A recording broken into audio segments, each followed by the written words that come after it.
Principle of calorimetry, इसका कहना ये है कि हीट गेन बाय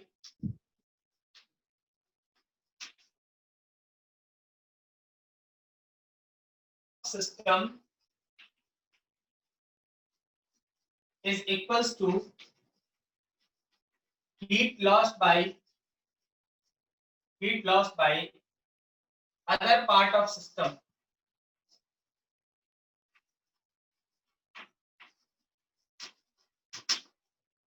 अगर हमारे पास कोई एक सिस्टम है, इसका दो हिस्सा है, तो याद रखना कि सिस्टम के एक हिस्से से सिस्टम के दूसरे हिस्से में हीट का ट्रांसफर होता है।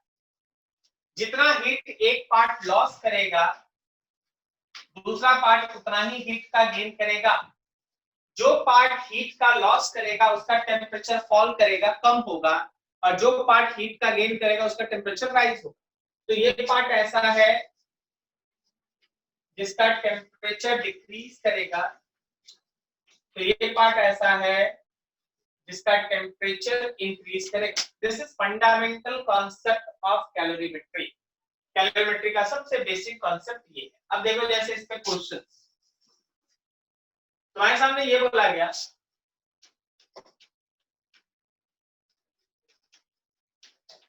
a metal ball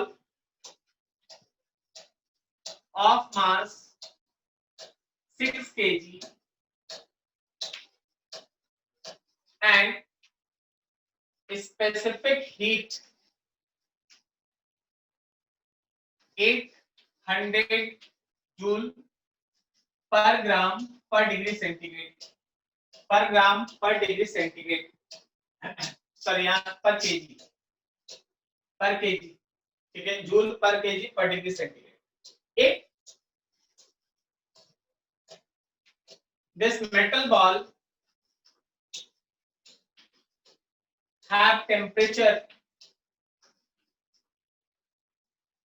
80 degree centigrade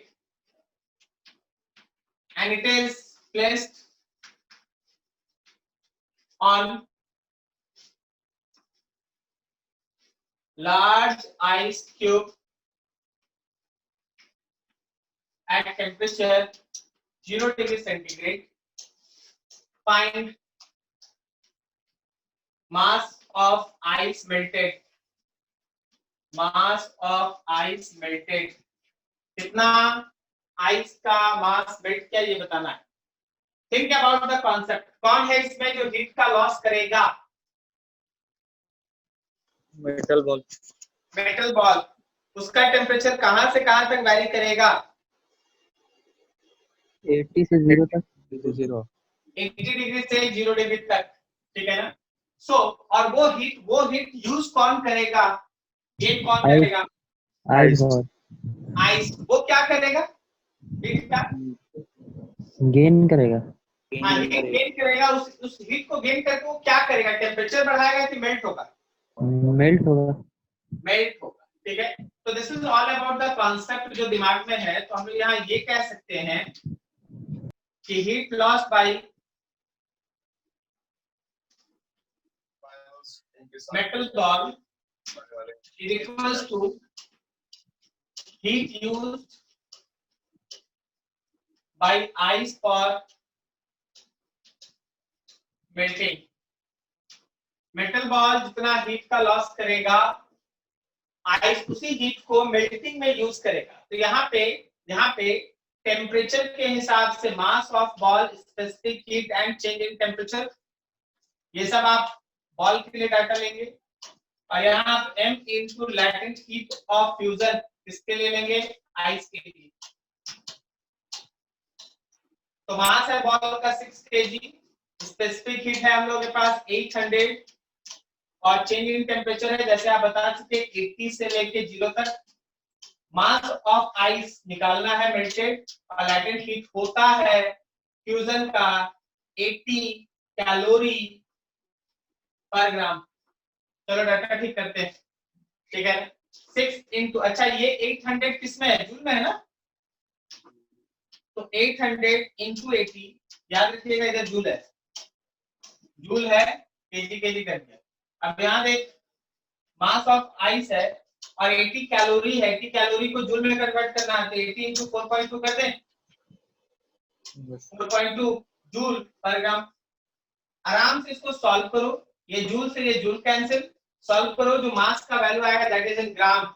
so it is 6 into 80, 800 into 80 divided by mass value 80 into 4.2 is equals to mass, unit होगा ग्राम, ग्राम में। सॉल्व कर लीजिए आपको आंसर मिलेगा। तो जब कभी भी इस तरह का क्वेश्चन, अभी बहुत सारा हम लोग को डिस्कशन करना है, मेन तो क्वेश्चन ही होता है। तो आपके लिए फंडामेंटल थीम रख दिया गया कि आइस का मेटल बॉल जो है वो हीट का लॉस करेगा और उस हीट को है ना आइस गेन करेगा ताकि आइस मेल्ट कर सके। नोट करो इतना, फिर आगे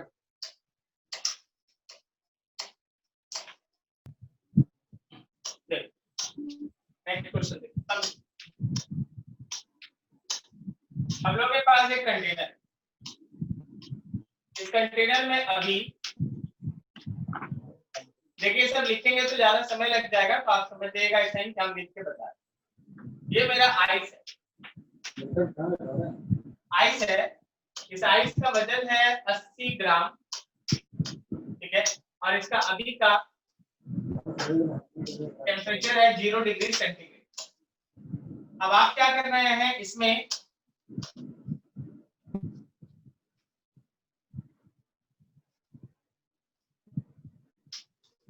एक पानी रखें, इसमें वाटर रखें, इसमें पानी, इसमें वाटर।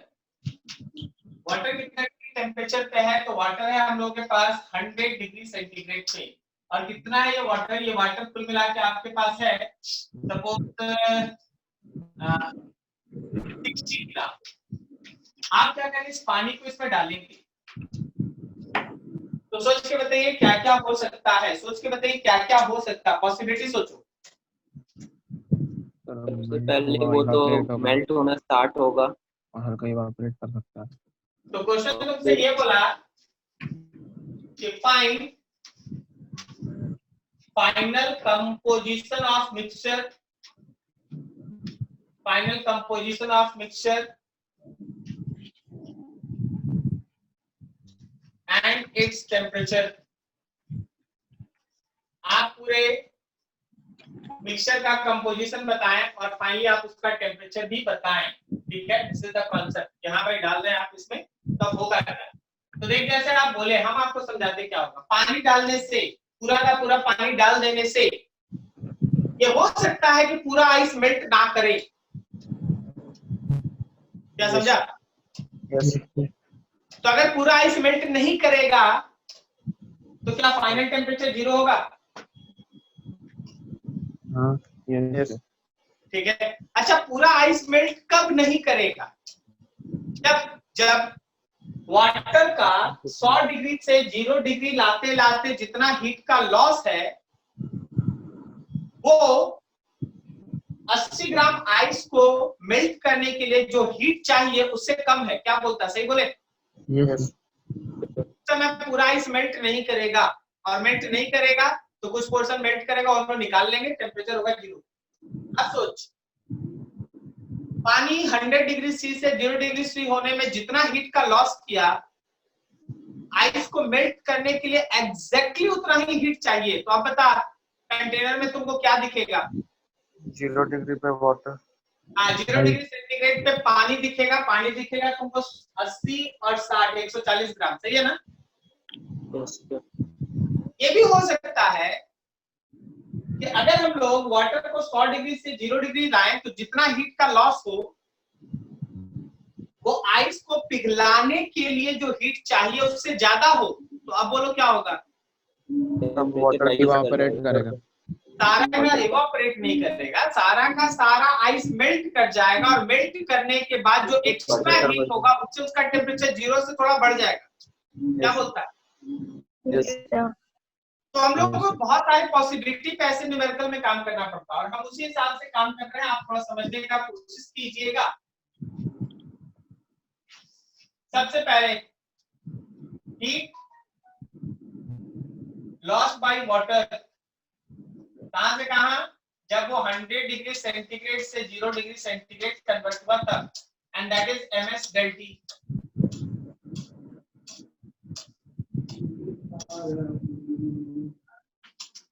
4.2 जूल पर ग्राम पर डिग्री सेंटीग्रेड, और यहाँ पे 100 आएगा degree centigrade. Degree centigrade cancel, gram से ग्राम कैंसिल, तो ये हो गया हम लोग का 60 into 4.2 into 100, कितना हो गया?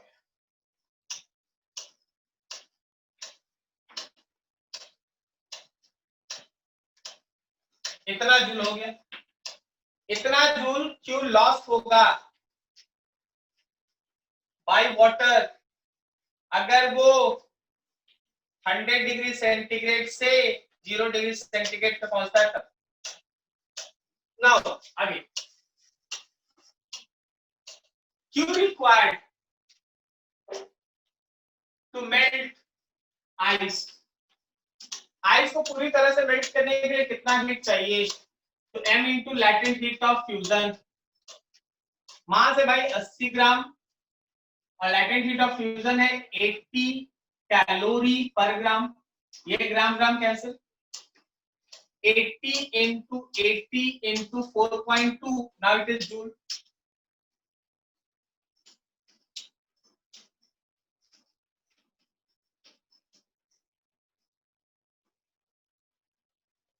कितना हो गया?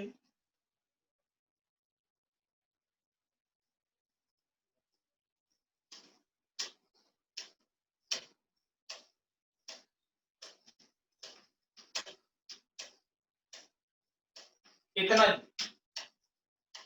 26880, इतना जूल हीट रिक्वायर्ड है फॉर मेल्टिंग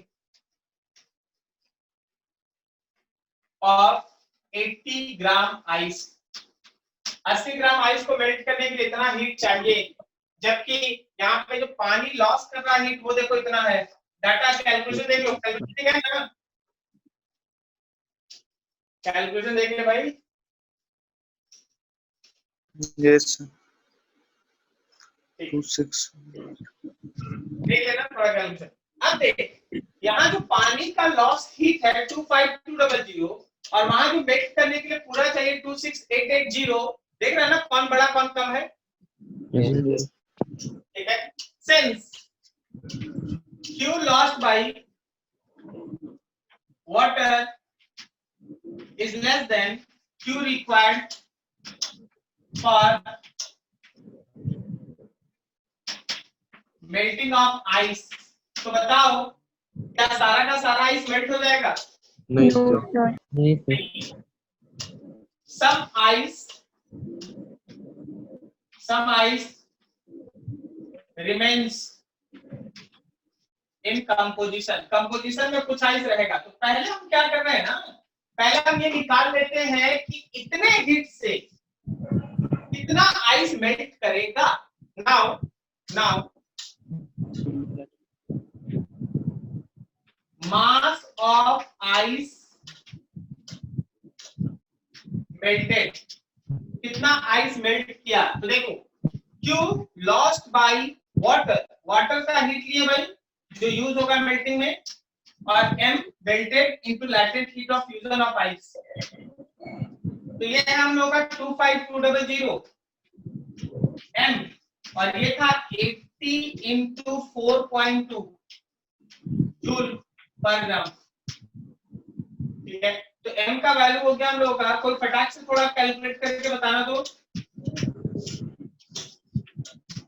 बोलो तो कितना हुआ, तुरंत बोलो जी.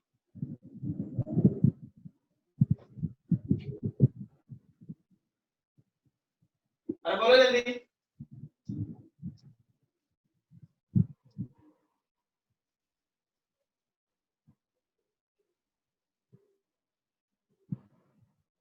नहीं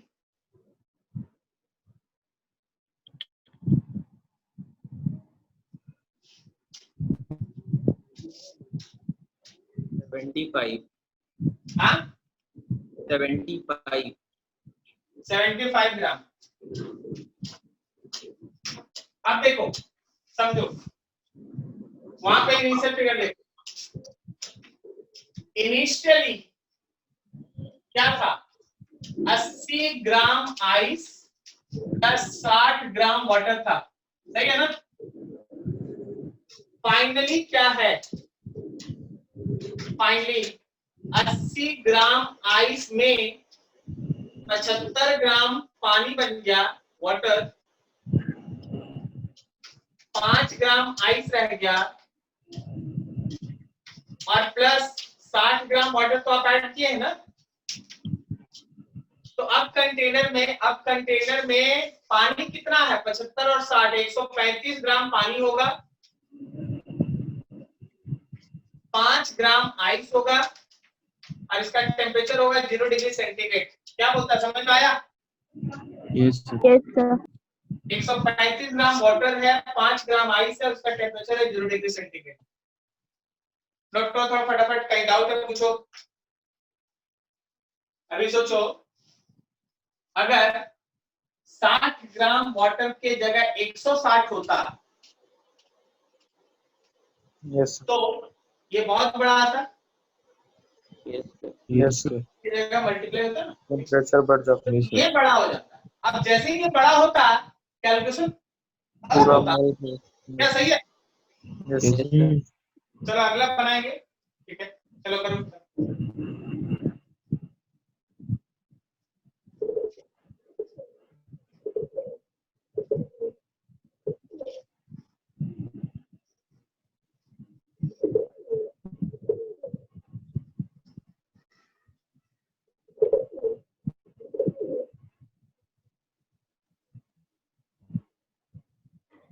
हो गया?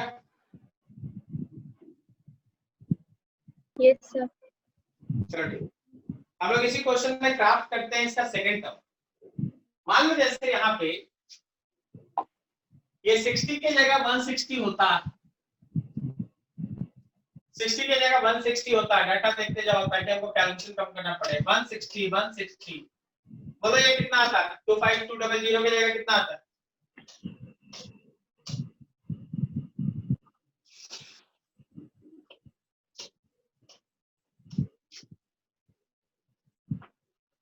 Six seven to 20। सही है ना। अब फिर से देखो, इसके लिए तो यही चीज रहता, लेकिन इस बार कहानी में यहाँ ऐसा होता ना, यस समझा? यस तो वाटर में जो हीट लॉस कर रहा है वो उसके मेल्टिंग से बहुत ज्यादा, बहुत ज्यादा, तो क्या होगा? तो अब यहाँ से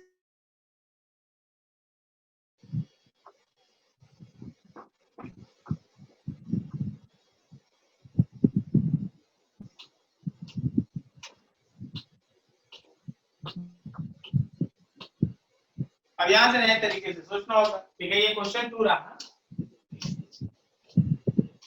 now all ice will be melted, सारा का सारा आइस मेल्ट कर जाएगा।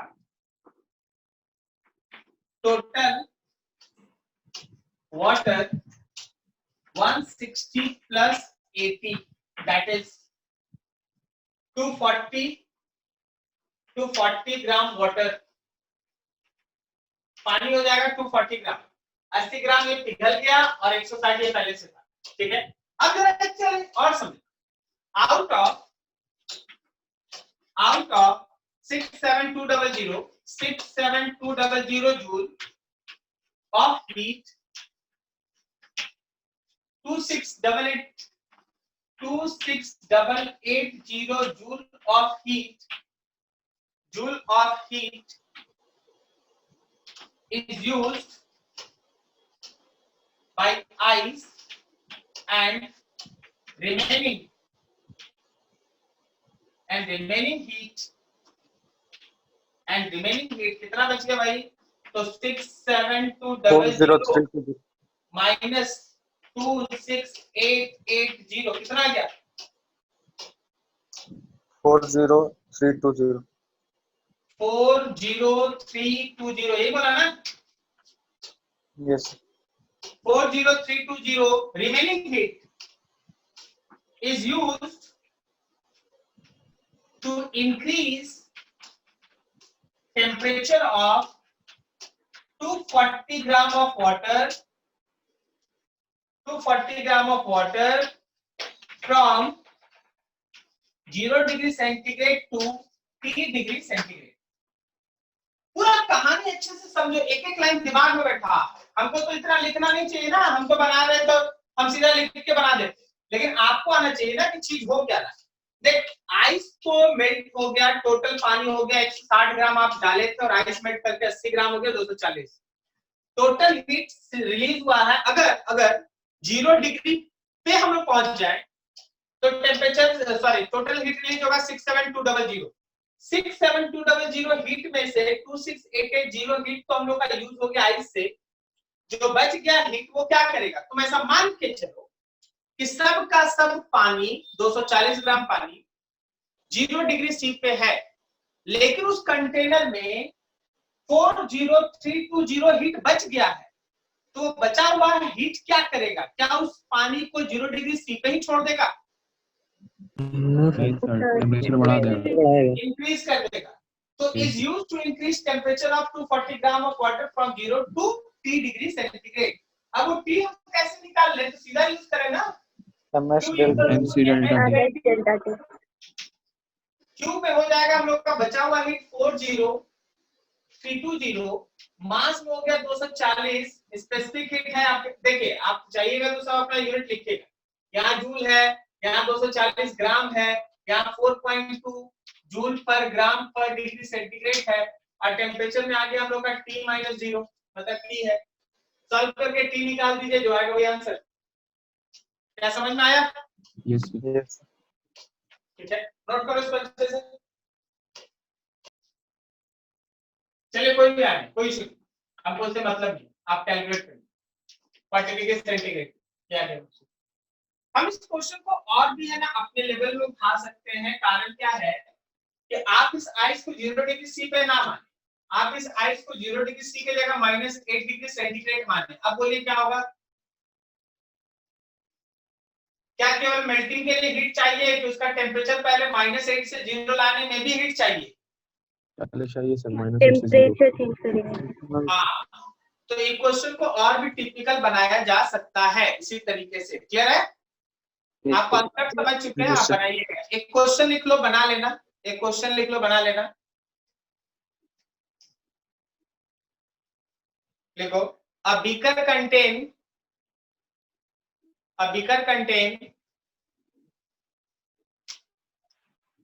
10 gram ice at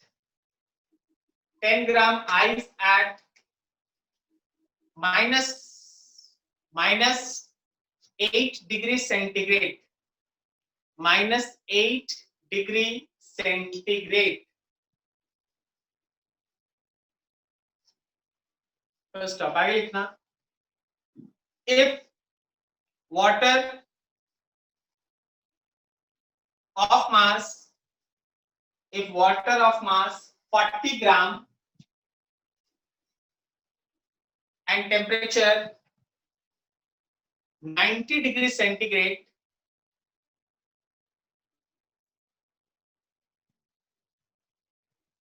is added in same beaker,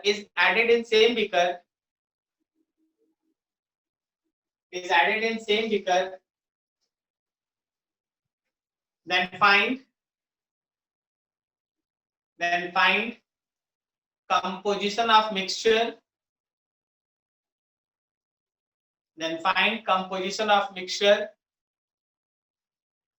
and its temperature,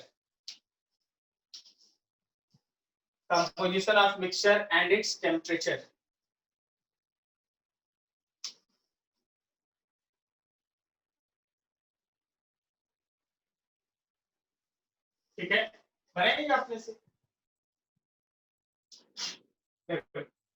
चलिए, ये था कैलोरीमेट्री का सेक्शन, खत्म किया हम लोग। बहुत सारा क्वेश्चन आप बता सकते हैं। अच्छा, आप लोग टेम्परेचर इसके लिए सब तो जानते ही होंगे, चलो उसको बाद में देखेंगे। अभी है ना हम लोग थोड़ा एडियाबेटिक प्रोसेस के बारे में बात करें। Adiabatic process,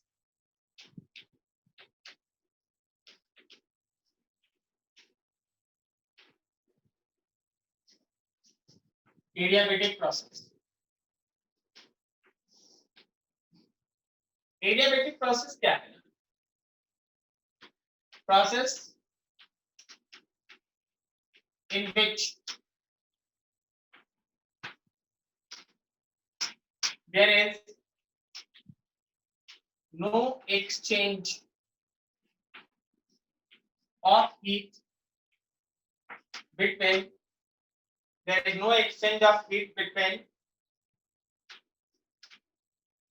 system and surrounding। Adiabatic process एक ऐसा प्रोसेस है जिसमें सिस्टम और सराउंडिंग के बीच किसी भी तरह का हीट एक्सचेंज नहीं होता। मतलब आप ऐसा मान लीजिए कि जो डेल क्यू है that comes to be 0। Basically ये प्रोसेस काफी फास्ट होता है। This process takes place with very fast rate. ये काफी तेजी से होता है। इसी वजह से सिस्टम और सराउंडिंग को हीट एक्सचेंज करने का मौका बहुत बार नहीं मिलता। बहुत सारा तरीका है, उसमें एक तरीका ये भी है कि अगर कोई प्रोसेस काफी फास्ट हो, हमको ऐसे लिखना चाहिए, if any process takes place with very fast rate, it basically adiabatic process. वो बेसिकली तुम्हारा एडियाबेटिक प्रोसेस के अंदर काउंट होता है। ठीक है, जैसे देखो, जैसे तुम एक एग्जांपल समझो कि प्रोपगेशन ऑफ साउंड। एग्जांपल है प्रोपगेशन ऑफ साउंड। जैसे जैसे आपसे क्वेश्चंस या उससे कॉन्सेप्चुअल चीज पूछा जाता है, आपके सामने लिखा जा रहा है। क्या आपको याद है कि साउंड जब किसी मीडियम में प्रोपगेट करता है तो उस मीडियम में प्रोपगेशन के दौरान जो कंप्रेशन और रेयरफेक्शन का फॉर्मेशन है वो एक कैसा प्रोसेस है? एडियाबेटिक प्रोसेस है। तो उसी सब चीज को ध्यान में रख के आपके सामने ये चीज लिखा है। कोई भी एडियाबेटिक प्रोसेस अगर हो तो उसके लिए एक इक्वेशन होता है, and the equation of adiabatic process is P V के power gamma is equals to constant.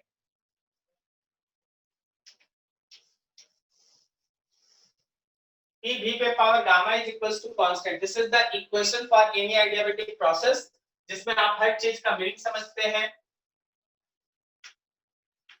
where gamma is equals to Cp by Cv। Degree of freedom के हिसाब से आपको याद है 1 plus 2 by f ना? हाँ, 1 plus 2 by f ये डिग्री ऑफ फ्रीडम के हिसाब से। तो गामा आपको याद होगा, गामा अगर हम लोग मोनोएटॉमिक का लेते हैं तो कितना होता है भाई? 5/3। 5/3। यही गामा डायटॉमिक का कितना होता है? 7/5। और ये गामा ट्राइटॉमिक लीनियर का कितना होता है?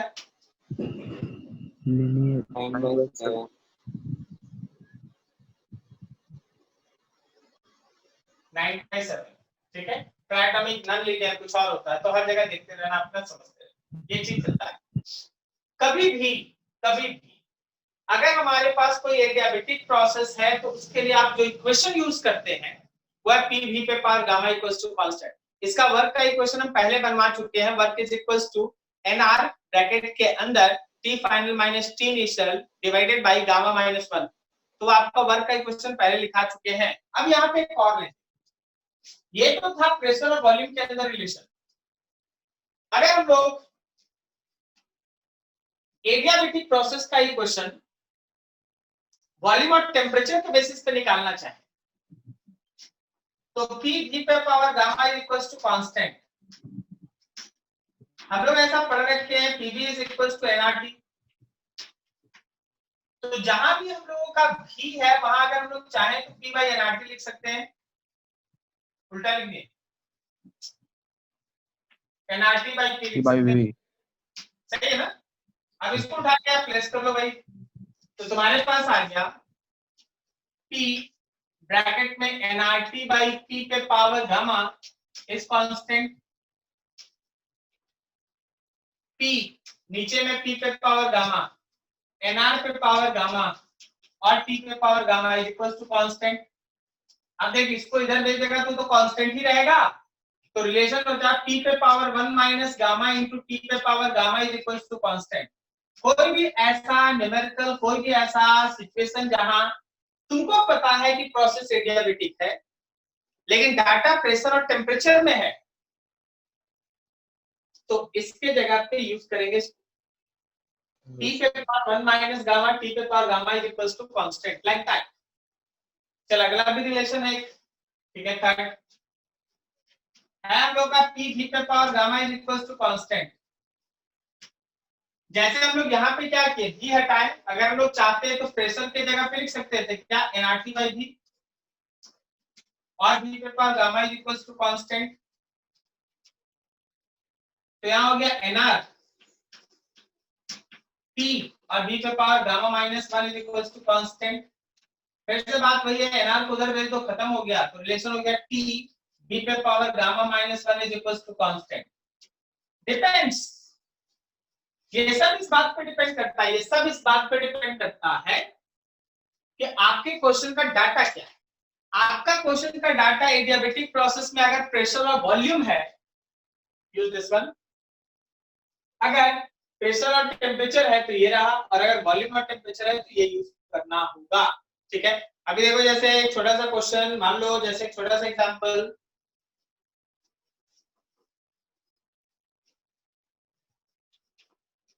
for helium if 3 liter gas at 27 degrees C expands adiabatically to 30 liter volume, find final temperature. तो क्या रिलेशन बोलता है, ये लगेगा? Yes sir. Yes, sir. कितना होगा क्वेश्चन के हिसाब से, गामा कितना है? 5/3 है। 5/3 हीलियम है तो 5/3 है। अब पिछले दिन के कॉन्सेप्ट के हिसाब से कोई हमको बताएगा फाइनल टेम्परेचर 27 से ज्यादा होगा कि कम होगा? कम अरे ये याद रहेगा तो भी चार ऑप्शन कम देख के होगा। हम लोग कुछ आइडिया लगा लेंगे ना। कम होगा। कम क्यों होगा? कम होगा। वर्क डन बाय expansion हुआ। Very good very good. Adiabatic expansion है इसलिए टेम्परेचर फॉल करता है, adiabatic expansion tends to cooling. तो चार ऑप्शन में जो भी ऑप्शन 27 डिग्री सेंटीग्रेड से कम होगा मेरा प्रेफरेंस वही है। बाकी आगे बनाइएगा, एग्जैक्ट आ जाए, ठीक है। चलिए नोट कीजिए फटाफट करो। पावर देख के छोड़ दिया? Yes sir. अच्छा तो पावर रहेगा तो करेगा क्या, छोड़ देगा? बनाएंगे आगे। ठीक है कर लेना, हम यही कर लेना। चलो अगला हम लोगों के पास हीट इंजन, खत्म कर देंगे थोड़ा इसको। हीट इंजन क्या होता है बता?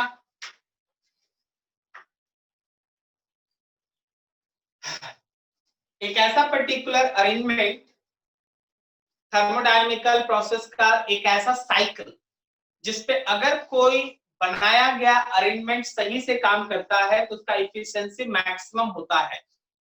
ऐसा पर्टिकुलर इंजन जो कार्नोट के बताए गए साइकिल के ऊपर काम करता है उसको हम लोग कहते हैं कार्नोट हीट इंजन और आइडियल हीट इंजन।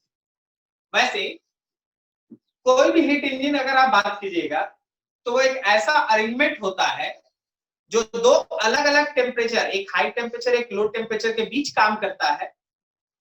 वो हाई टेम्परेचर के समय हाई टेम्परेचर वाले जगह से हीट को गेन करता है, उस हीट का कुछ हिस्सा वर्क में कन्वर्ट करता है और जो हिस्सा बच जाता है वो लो टेम्परेचर जिसको आप सिंक के नाम से जानते हैं उसको ट्रांसफर कर देता है।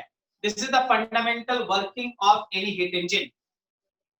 तो हीट इंजन एक ऐसा अरेंजमेंट है जो दो अलग अलग टेम्परेचर के बीच काम करता है, हाई टेम्परेचर से हीट लेता है, उस हीट का कुछ हिस्सा वर्क में कन्वर्ट करता है और जो हिस्सा बच जाता है उसको वापस सिंक को या लो टेम्परेचर वाले पोर्शन को लौटा देता है। ठीक है।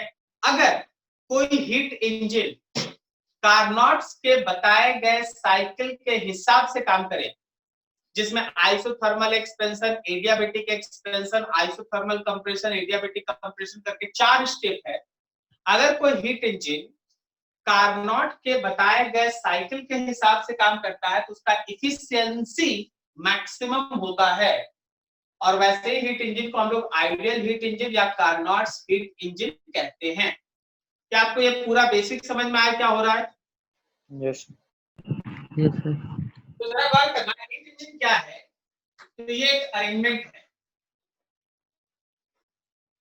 Arrangement which work between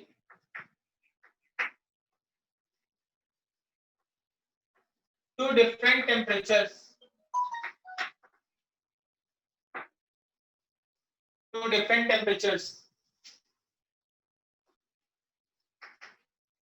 from high temperature, जिसको हम लोग सोर्स कहते हैं,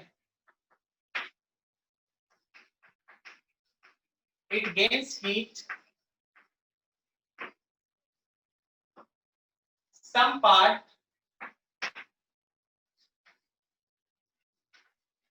of heat converted into work and remaining portion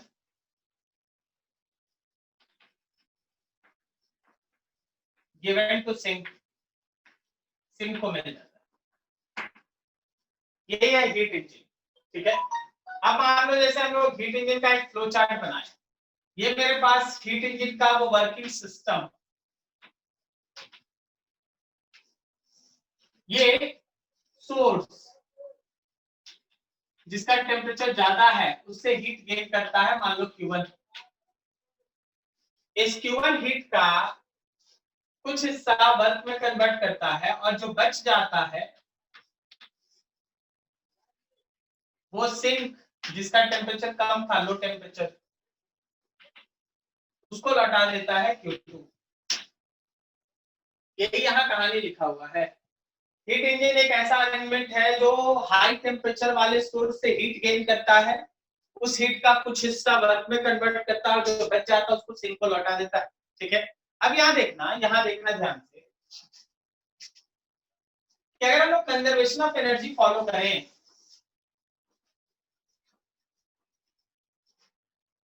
applying conservation of energy, तो जरा गौर करो, Q1 is equal to W plus Q2 होगा। अरे भाई टोटल हीट गेन का ही ना कुछ हिस्सा वर्क में और बचा हुआ Q2 में गया, आपके वैल्यू हो गया, का वैल्यू हो गया Q1 माइनस Q, क्या गया वर्क है Q1 माइनस Q2, ठीक है। थोड़ा और आगे बढ़ो, अगर आप इसको कार्नोट्स हीट इंजन के कॉन्सेप्ट से बदलते हैं, कार्नोट्स हीट इंजन, दूसरा नाम आइडियल हीट इंजन, समझना ध्यान से, ठीक है। Heat engine working between two temperature T1 and T2 with ideal cycle of operation, जिसको हम लोग कार्नोट साइकिल भी कहते हैं। एक एक वर्ड ध्यान से, gives maximum efficiency,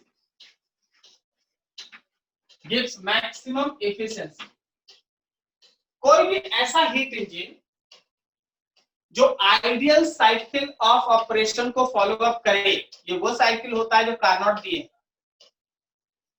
अगर हम लोग उस पर्टिकुलर साइकिल पे परफॉर्मेंस किए गए हीट इंजन का एफिशिएंसी निकालते हैं तो हमेशा ध्यान रखना कि उसका एफिशिएंसी मैक्सिमम होता है, उसका एफिशिएंसी मैक्सिमम होता है। जरा कार्नोट साइकिल एक क्या बार फिर से ये वाला, क्या बोले? एक बार फिर से कार्नोट हीट इंजन। मान इधर इधर राइट वाला, राइट वाला। सुनो, कार्नोट साइकिल, कार्नोट साइकिल क्या है? इसके अंदर 4 स्टेप्स है। पहला है आइसोथर्मल एक्सपेंशन, दूसरा है एडियाबेटिक एक्सपेंशन, थर्ड है आइसोथर्मल कंप्रेशन, फोर्थ है एडियाबेटिक कंप्रेशन। कार्नोट साइकिल में 4 स्टेप्स होता है। 4 स्टेप्स को अगर आप परफेक्टली मैच करते हैं तो फिगर देखिए ध्यान से, ये रहा पीवी डायग्राम।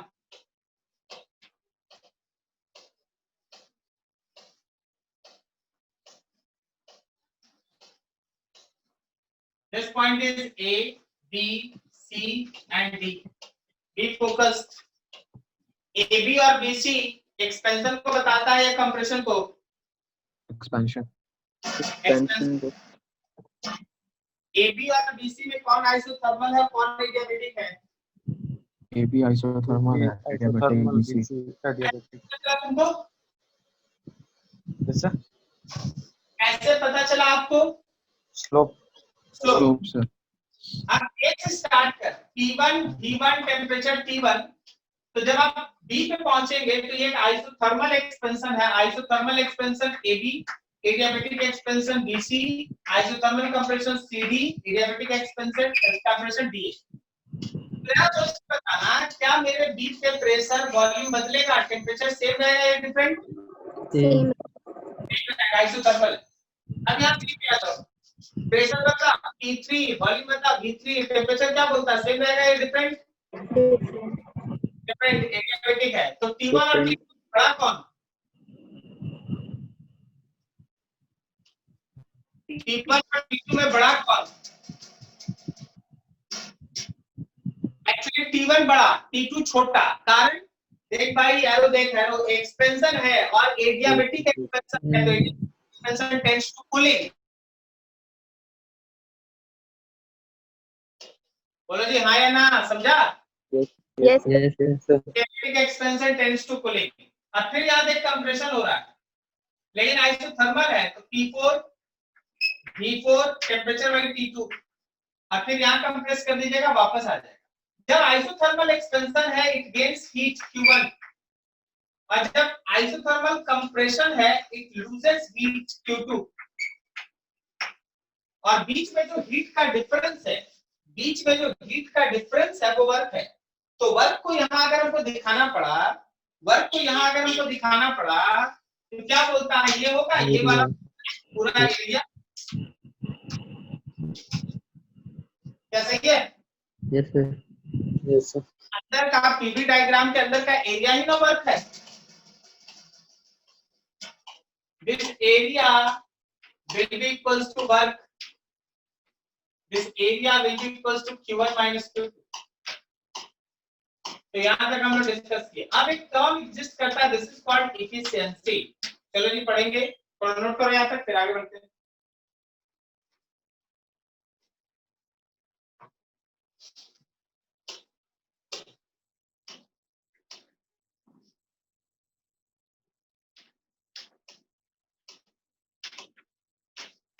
एफिशिएंसी होता है किसी भी हीट इंजन का वर्क डन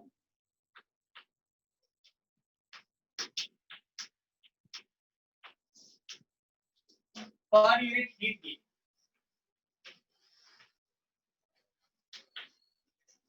कोई भी हीट इंजन कोई भी हीट इंजन में आप कितना हीट दिए और वो इस हीट के बदले आपको कितना वर्क परफॉर्म करके दिया, वो इस हीट के बदले आपको कितना वर्क परफॉर्म करके दिया, उसी पर्टिकुलर रेशियो को work done per unit heat gain, and that ratio is called efficiency. जब कभी भी आप एफिशिएंसी लिखते हैं, सिंपली आप लिख रहे होते हैं वर्क बाय हीट गेन। तो वर्क के लिए तो एक और फार्मूला हम लोग देख चुके हैं ना, Q1 minus Q2 by Q1। So efficiency can be written as 1 minus Q2 by Q1। हर एक फार्मूला इंपॉर्टेंट है, ध्यान रखना। अब ये देखो कि जो हम लोगों का हीट Q2 है वो सिंक के टेम्परेचर के साथ डायरेक्टली प्रोपोर्शनल होता है T2, और जो हीट Q1 है वो सोर्स के टेम्परेचर T1 पे प्रोपोर्शनल होता है। तो आप अगर चाहेंगे तो इसी इफिशिएंसी को टेम्परेचर के बेसिस पे T2 by T1 लिख सकते हैं, लेकिन जब आप इसको लिखते हैं ना तो आपको इसका मीनिंग क्लियर होना चाहिए। बताओ सोच के, यहाँ T1 किसका टेम्परेचर है? सोर्स का। सोर्स का। सोर्स का।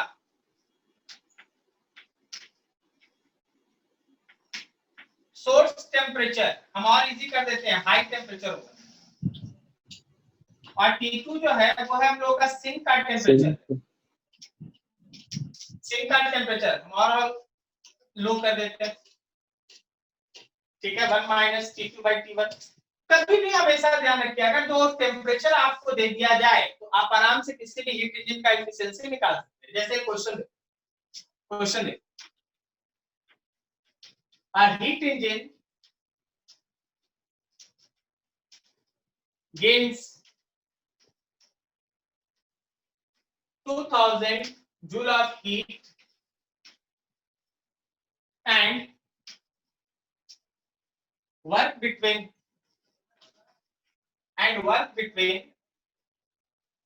327 degrees C and 127 degrees C. Find work done by engine। आप इंजन का वर्क डन निकालिए। Find work done by engine. Engine कितना काम कर रहा है ये बताना है। चलो सोच के बताओ तो व्हाट इज द प्रोसीजर, कैसे बनाएगा?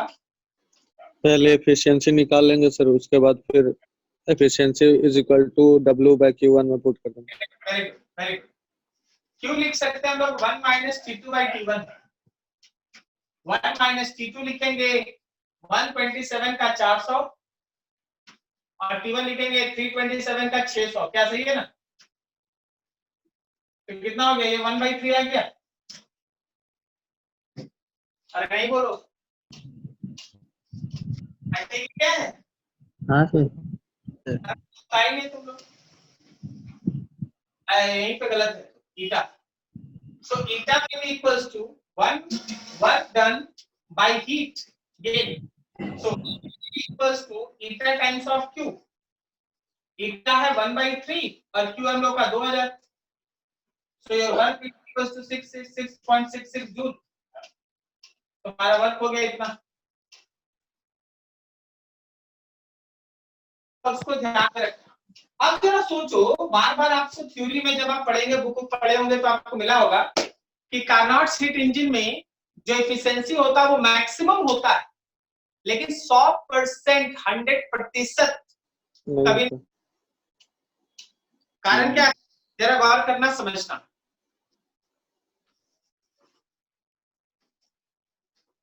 इन Carnot heat engine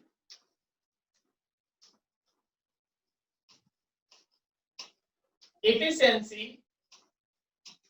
is maximum but not 100%। देखिए जी, कार्नोट हीट इंजन में जो एफिशिएंसी है वो मैक्सिमम होता है लेकिन 100% नहीं होता। कारण क्या? वो समझ, बिकॉज देखो एफिशिएंसी का इक्वेशन है 1 minus T2 by T1 for 100% efficiency eta होना चाहिए 1 एंड फॉर दिस, और इसके लिए दो केस होता है। फिर से देखो, eta is equals to 1 minus T2 by T1। अगर 100% इफिशिएंट हीट इंजन आपको बनाना है तो आपका eta 1 होना चाहिए, और इसके लिए दो केस होता है, या तो this is and for this, या तो आपका T2 हो जाए 0 या फिर T1 हो जाए इनफाइनाइट केल्विन। मतलब आपका सिंक जो बने उसका 0 केल्विन। क्या 0 केल्विन टेम्परेचर प्रैक्टिकली अचीवेबल है? Yes, sir. नहीं। या फिर जो सोर्स है जिससे आप हीट ले रहे हैं उसका टेम्परेचर तो इनफाइनाइट केल्विन, क्या ये प्रैक्टिकली पॉसिबल है? नहीं। तो जो भी कंडीशन आपको दिख रहा है ना, are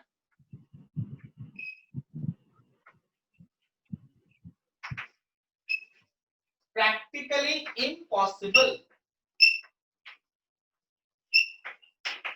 So efficiency is always less than 1 or less than 100%। कभी भी कोई भी हीट इंजन ऐसा नहीं बन सकता, भले वो कार्नोट हीट इंजन क्यों ना हो, 100% इफिशिएंसी नहीं ला सकता। इफिशिएंसी मैक्सिमम ला सकता है, ज्यादा से ज्यादा ला सकता है, लेकिन 100% इफिशिएंट हीट इंजन का फॉर्मेशन नहीं हो सकता।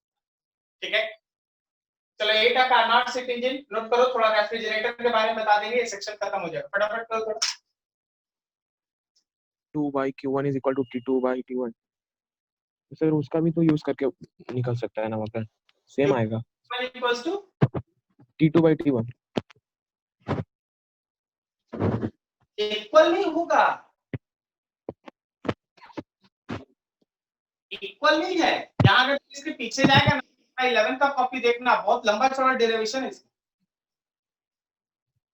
तब जाके आपको ये प्रूफ किया गया है कि Q2 by Q1 कैसे T2 by T1 से हटता है। यहाँ तो डेरिवेशन जगह नहीं है तो डायरेक्ट लिख दिया, इक्वल नहीं है। ठीक है सर। अब मान लीजिए जैसे हम आपको बताते हैं, यहाँ 127 का मतलब 400 है और 327 है, तो ये 2/3 हो गया।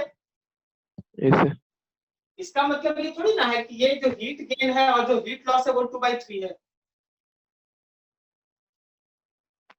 ठीक है, इसे इक्वल।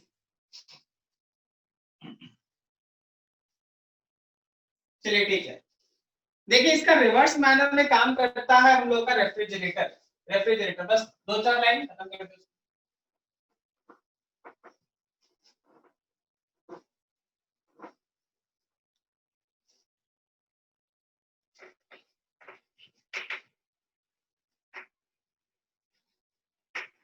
रेफ्रिजरेटर सिंक है,